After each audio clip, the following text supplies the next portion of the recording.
স্টেশনের দিকে হাঁটতে হাঁটতে রাঘব মনে মনে ভাবল, আর 15 মিনিট আগে যদি সে স্টেশনে পৌঁছাতে পারতো তাহলে ট্রেনটা ধরতে পারতো। হাসপাতাল থেকে স্টেশন বেশ খানিকটা দূর, তাই সে ঠিকমতো সময় নির্ধারণ করে বেরোতে পারেনি। এবং কলকাতা ফেরার ট্রেন এখান থেকে খুবই কম। কিন্তু আজ তার মনের ভিতরের অনেক দিনের বেঁধে থাকা জট একটু হলেও সমাধান হয়েছে। মানুষ নিজের জীবন সম্বন্ধে কতটা অজ্ঞ হতে পারে তাকে দেখলেই বোঝা সম্ভব। কিন্তু এতে তারই বা দোষ কোথায়? এ তো নিয়তির খেলা। স্টেশনের বেঞ্চে বসে বসে এসব ভাবতে ভাবতেই রাঘবের চোখ পড়ল একটা কাঠের দরজার দিকে। মাঝারি আকারের ঘর, তার দরজার উপর বড় বড় অক্ষরে লেখা আছে স্টেশন মাস্টার, অর্থাৎ স্টেশন মাস্টারের ঘর। রাঘব এবার মনে মনে ভাবল, এমনিতেও এখানে বসে কাজ নেই, তার থেকে পরের ট্রেন কখন আসবে, রাত কাটানোর কোনো জায়গা আছে কিনা ইত্যাদি তথ্য জেনে নেওয়া ভালো। রাঘব এখানে কাউকে চেনে না, এমনি কি সেখানে আসাটাই তার কাছে অপ্রত্যাশিত ছিল। স্টেশন মাস্টার লোকটি মাঝবয়সী, কাঁচা পাকা গোঁফ, চোখে স্টিল ফ্রেমের মোটা কাঁচের চশমা এবং মুখে এক অদ্ভুত গাম্ভীর্য। গোটাগত কাগজে কিছু লেখালেখি করছিলেন তিনি। রাঘবকে তার দিকে এগিয়ে আসতে দেখে তিনি জিজ্ঞাসা করলেন, বলুন, আপনাকে কিভাবে সাহায্য করতে পারি? আগে আমি রাঘব ভট্টাচার্য, এই গণ্ডগ্রামে একটা বিশেষ দরকারে এসেছিলাম, কলকাতা থেকে আসছি। এই 4টে ট্রেনটা মিস হয়ে যাওয়ায় বড় বিপদে পড়েছি। জায়গাটাও আমার কাছে সম্পূর্ণ নতুন। পরের ট্রেনটা কখন যদি জানতে পারতাম তবে। এখন তো আর ট্রেন নেই, পরের ট্রেন আবার কাল ভোর 5টায়। আচ্ছা, ধন্যবাদ। বলছি, রাতটা কাটানোর মতো যদি কোনো জায়গা বা আশ্রয় পাওয়া যেত। আসলে কাউকে তো চিনি না। স্টেশনের কাছাকাছি সেরকম কোনো জায়গা নেই। আপনি চাইলে রাতটা স্টেশনেই কাটাতে পারেন। তবে হ্যাঁ, আপনি এখানে নতুন, তাই বলছি অযথা কারোর সাথে বেশি ভাবালাপ করতে যাবেন না। সবসময় যা দেখছেন তা সত্যি নাও হতে পারে। এই কথাটিতে রাঘবের একটু খটকা লেগেছিল বটে, কিন্তু সে আর কোনো কথা না বাড়িয়ে আবার বেঞ্চের দিকে হাঁটতে থাকি। তার সাথে বড় কিছু একটা নেই, শুধুই তার ওয়ালেটটা। তাতে বেশি টাকা পয়সাও নেই, ওই যাতায়াতের জন্য যেটুকু প্রয়োজন সেইটুকুই আছে। কাজেই স্টেশন মাস্টার বাবু যদি তাকে চুরি ডাকাতির কথা ভেবে সাবধান করে থাকেন তবে তা নিয়ে খুব একটা ভাবার কিছু নেই। বেশ অনেক দিন পর এমন একটা অবসর পেয়েছে রাঘব, না হলে তো সকাল হতেই দৌড়াতে হয় অফিসে। সারাদিন কাজের চাপে কখন যে সকাল থেকে দুপুর, আর দুপুর থেকে গধূলিতে শেষবেলার সূর্য পশ্চিম আকাশে লাল আভায় রাঙিয়ে অস্ত যায় তা সে টেরই পায় না। তার ঝাঁ চকচকে অফিস বিল্ডিং, 25তম তলায় বসে কাজ করাটা অথবা তার উঁচু পোস্টে থাকার দরুন যথেষ্ট রোজগার তার কাছে মোটেই বিলাসিতা নয়। অন্য কারোর কাছে অবশ্য হতে পারে। তার কাছে বিলাসিতা হলো পশ্চিম আকাশের অস্ত যাওয়া রাঁ আকাশের রূপ দেখা, রাতের আকাশে অগন্তি তারাগোনা এবং ঠান্ডা বাতাস 2 হাত মেলে উপভোগ করা। স্টেশনে হাঁটতে হাঁটতে রাঘব নিজের জীবনের কথা ভাবছিল। এই পৃথিবীতে আপন বলতে তার কেউ নেই।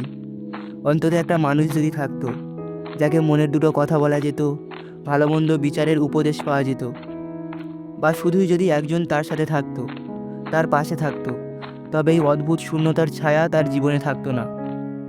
কখনোই সেই শূন্যতা যেন এক গভীর ক্ষতস্থানের মতো, যা আমৃত্যু পূরণ হবে না।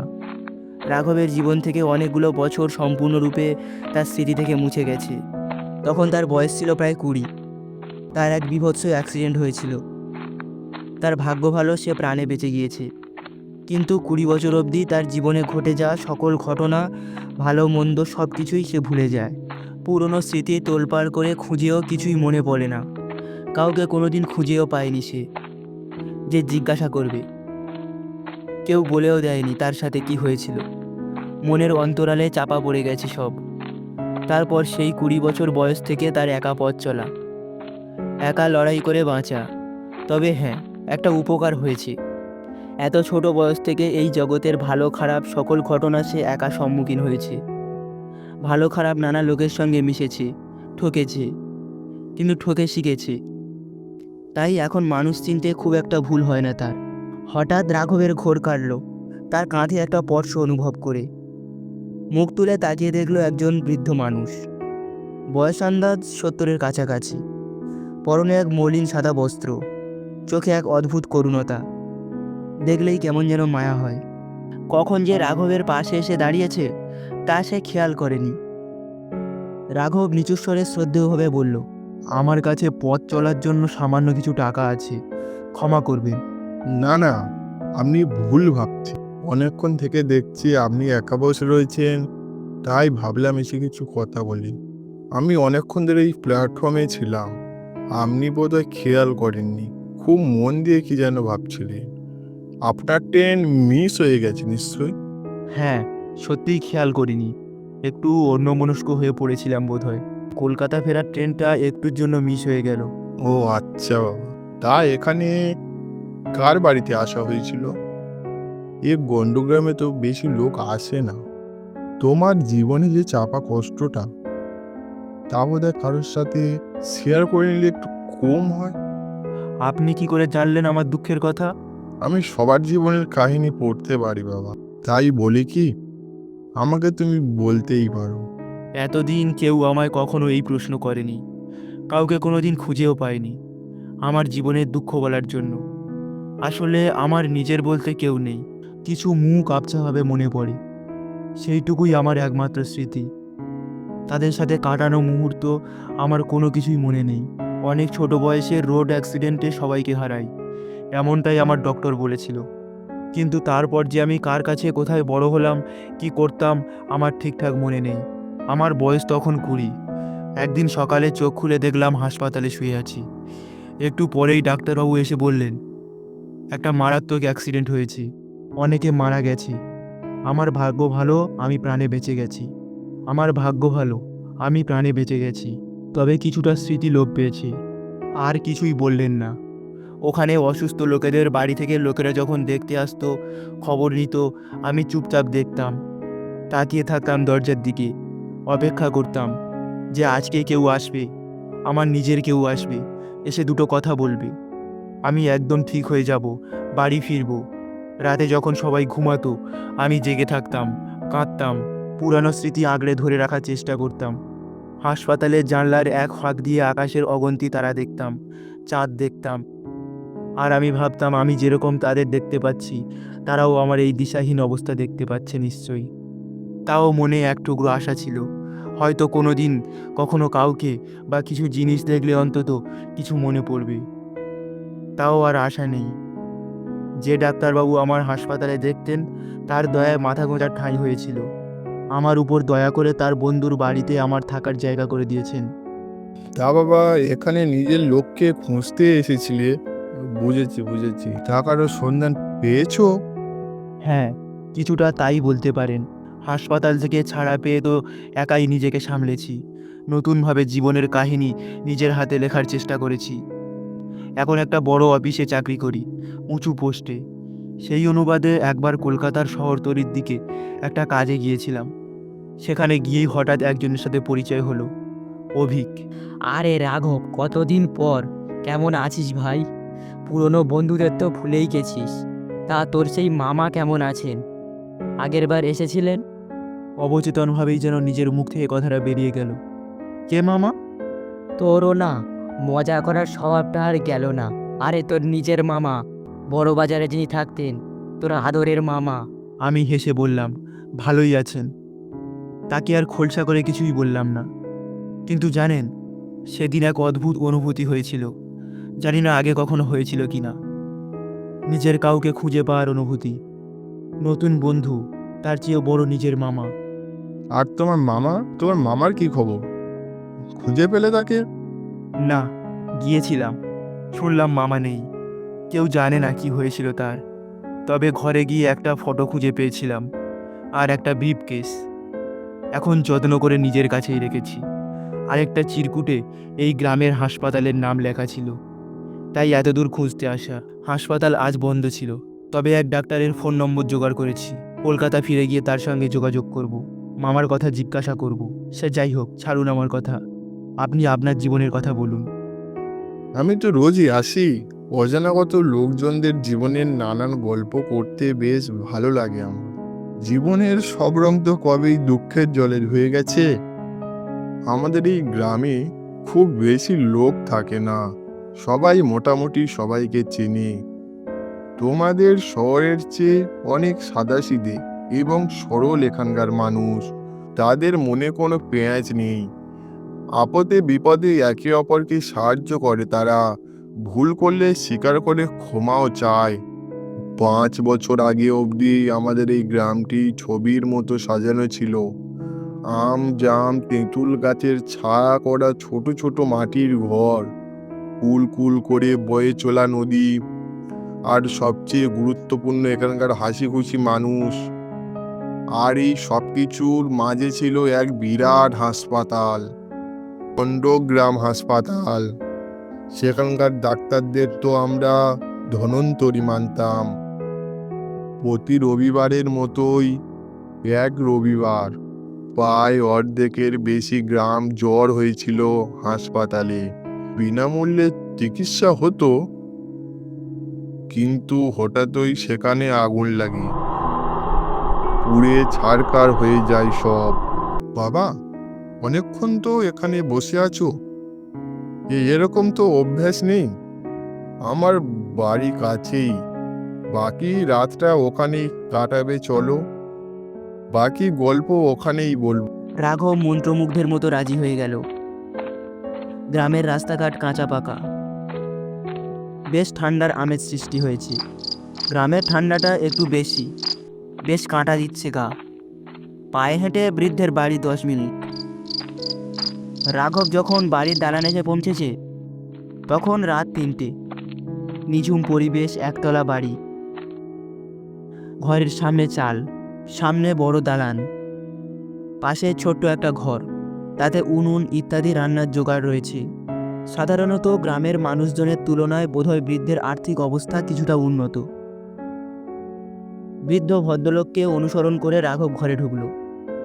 কিন্তু ঘরে ঢুকতে না ঢুকতেই লোডশেডিং। গ্রাম্য দেশে যদিও এটা স্বাভাবিক, কিন্তু কি জমাট বাঁধা অন্ধকার। এক হাত তফাতেই কিছু দেখা যায় না। বৃদ্ধ ভদ্রলোক কিছু বলছে না। বলছি, শুনছেন? কোথায় গেলেন? হঠাৎই একটা দেশলাই কাঠি চালানোর শব্দ এবং সাথে সাথেই একটা মোমবাতি জ্বলে উঠল। রাঘব সেটার দিকে এগিয়ে চলল, কিন্তু গিয়ে যা দেখল তাতে রাঘবের নিজের চোখকে বিশ্বাস করতে পারল না। মন মানতে চাইছিল না, কিন্তু যা নিজের চোখে দেখেছে তা অবিশ্বাস করেই বা কীভাবে। একটা শুকনো কঙ্কাল, রক্ত মাংসবিহীন, হাতে মোমবাতি ধরে রয়েছে। ঘামে কলারের নিচটা ভিজে গেছে রাঘবের। হাত তুলে শার্টের বোতামটা খোলার শক্তিটুকুও রাঘবের শরীরে আর নেই। সেই অস্ফুট আলোতে কঙ্কালটি ঝনঝন শব্দে হাসল। এখনো স্মৃতি পেরোয়নি বুঝি? মনে পড়ে তোমার মামার সাথে হাসপাতালে এসেছিলে, এইরকম তো লোডশেডিং হয়েছিল সেই দিন। তোমার মামার খুব কাছের কেউ হাসপাতালের ডাক্তার কর্মীদের অবহেলা আর ভুল চিকিৎসার দুর্নীতির কারণে মারা গিয়েছিল। সেই প্রচলিত আইনের ন্যায় পায়নি, তাই সেই কোদে সে হাসপাতালে উন্মুক্ত তারের উপর আগুন জ্বালিয়ে দেয়। বৈদ্যুতিক শকের সঙ্গে পুরো হাসপাতালের জায়গায় দাউ দাউ করে আগুন জ্বলে ওঠে। আগুনের তেজে চাপা পড়ে গেল অগন্তি মানুষের আর্তনাদ। আজ সেই ঘটনার 5 বছর পূরণ হলো। তার ওই স্মরণে প্রতি বছর হাসপাতাল এই দিন বন্ধ থাকে। সেই ভয়ঙ্কর দিনটা আর এই গ্রামের মানুষ মনে করতে চায় না। কিন্তু ভুলে যাওয়া কি এতই সোজা? মনে করাও যেমনই কঠিন, ভুলে যাওয়া তার চেয়েও বেশি শক্ত। তোমরা পুলিশের সহায়তায় আগে বেঁচে গিয়েছিলে, কিন্তু আমরা, আমাদের গ্রামের মানুষগুলো কি মানুষ নয়? আমার ছোট নাতিটাও তো আগুনে পুড়ে গেল, আর সেই সঙ্গে বৌমাটাও চলে গেল। ছেলেটাও আত্মহত্যা করলো। আমি চেষ্টা করলাম আমার নাতি মানিকটাকে বাঁচাতে, কিন্তু নিজেই তো পুড়ে ছাই হয়ে গেলাম। তোর মামা তো পুলিশের কাছে তার দোষ নিজেই ঘাড়ে নিয়ে নিল। কিন্তু মানুষ চলে যায়, আত্মা থেকে যায়। প্রতিশোধের জন্য। তাই তারপর থেকে প্রতিদিন, প্রতি মুহূর্ত, প্রতি বছর আমি অপেক্ষা করতাম স্টেশনে তোর জন্য। পাপ পাপীকে ঠিক টেনে আনে। আমার পরিবারের মতো কত পরিবার শেষ হয়ে গিয়েছে, পুড়ে ছারকার হয়ে গিয়েছে, তবে গ্রামটাও তো আধমরা হয়ে বেঁচে রয়েছে। আর এখন ইচ্ছা করছে এই দেশলাই কাঠিটা তোর গায়ে ছুঁড়ে দিতে। পায়ের নিচের মাটি যেন ক্রমেই সরে যাচ্ছে, মাথা ব্যথায় ছিঁড়ে যাচ্ছে। অন্য দিক থেকে আসা বিকট হাসিতে রাঘব জ্ঞান হারালো। শেষ কয়েকটা কথা যেন বহু দূর থেকে তার কানে এলো। কিন্তু আমি তোকে মারবো না, মারবো না আমি। রাঘবের যখন জ্ঞান ফিরল, সে একটা পোড়ো বাড়ির মেঝেতে পড়ে আছে। দুই হাত চেপে ভর দিয়ে কোনো রকমে উঠে রাঘব কান্নায় ভেঙে পড়ল। তার নিজের প্রতি তার ঘৃণাবোধ হতে লাগলো। সে বেঁচে আছে বলে। কেন কেন মারল না সেই বৃদ্ধ ভদ্রলোকের আত্মা? এতদিন পুরনো কোনো স্মৃতি তার স্মরণে ছিল না, তাই বলে মনে জ্বালা ছিল। কিন্তু এইসব মনে পড়ে সেই জ্বালা যেন দ্বিগুণ বেড়ে গেছে। এইভাবে সারা জীবন এত বড় পাপের বোঝা নিয়ে গুমড়ে গুমড়ে বাঁচা, অর্থাৎ রোজ একটু একটু করে মরার থেকে তো একেবারেই মরে যাওয়া শ্রেয় ছিল। সে তো তার মামাকে বারণ করতে পারতো, থামাতে পারতো, কিন্তু থামায়নি। কথায় আছে, এই জন্মের ফল এই জন্মেই ভোগ করে যেতে হয়। তাই তাকেও এই ব্যথা বুকে চেপে ধরে চিরটা জীবন কাটাতে হবে।